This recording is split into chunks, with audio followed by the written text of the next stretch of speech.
I am relieved. But you forget I have only 5 days leave.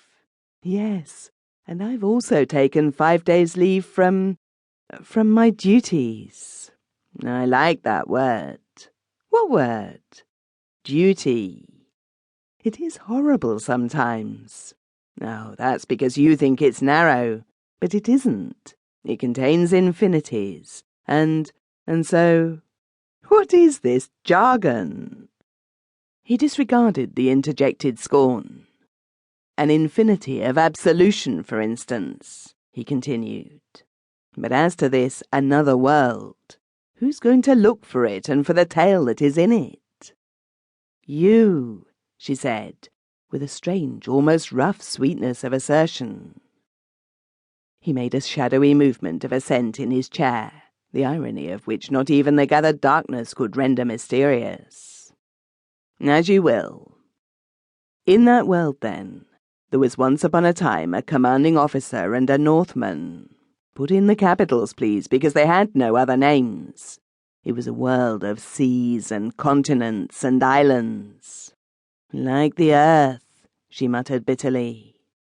Yes, what else could you expect from sending a man made of our common tormented clay on a voyage of discovery? What else could he find? What else could you understand or care for, or feel the existence of even? There was comedy in it, and slaughter. Always like the earth, she murmured. Always. And since I could find in the universe only what was deeply rooted in the fibres of my being, there was love in it too. But we won't talk of that. No, we won't, she said, in a neutral tone which concealed perfectly her relief or her disappointment. Then, after a pause, she added, It's going to be a comic story. Well, he paused too. Yes, in a way. In a very grim way. It will be human, and as you know, comedy is but a matter of the visual angle. And it won't be a noisy story. All the long guns in it will be dumb as so many telescopes. Ah, there are guns in it then. And may I ask, where? Afloat. You remember that the world of which we speak had its seas. A war was going on in it.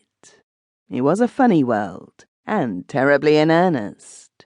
Its war was being carried on over the land, over the water, under the water, up in the air, and even under the ground.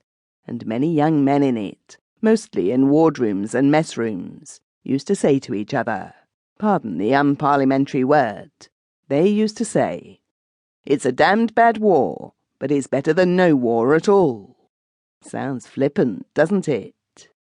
He heard a nervous, impatient sigh in the depths of the couch, while he went on without a pause. And yet, there is more in it than meets the eye. I mean, more wisdom. Flippancy, like comedy, is but a matter of visual first impression. That world was not very wise.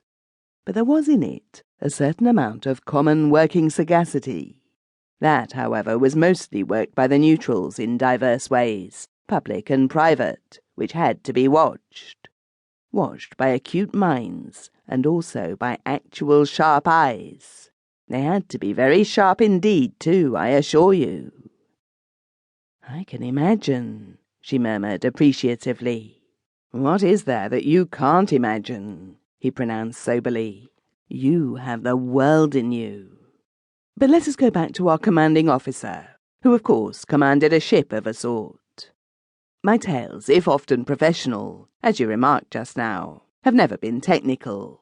So I'll just tell you that the ship was of a very ornamental sort once, with lots of grace and elegance and luxury about her. Yes, once. She was like a pretty woman who has suddenly put on a suit of sackcloth and stuck revolvers in her belt. But she floated lightly, she moved nimbly, she was quite good enough. That was the opinion of the commanding officer, said the voice from the couch. It was. He used to be sent out with her along certain coasts to see what he could see, just that. And sometimes he had some preliminary information.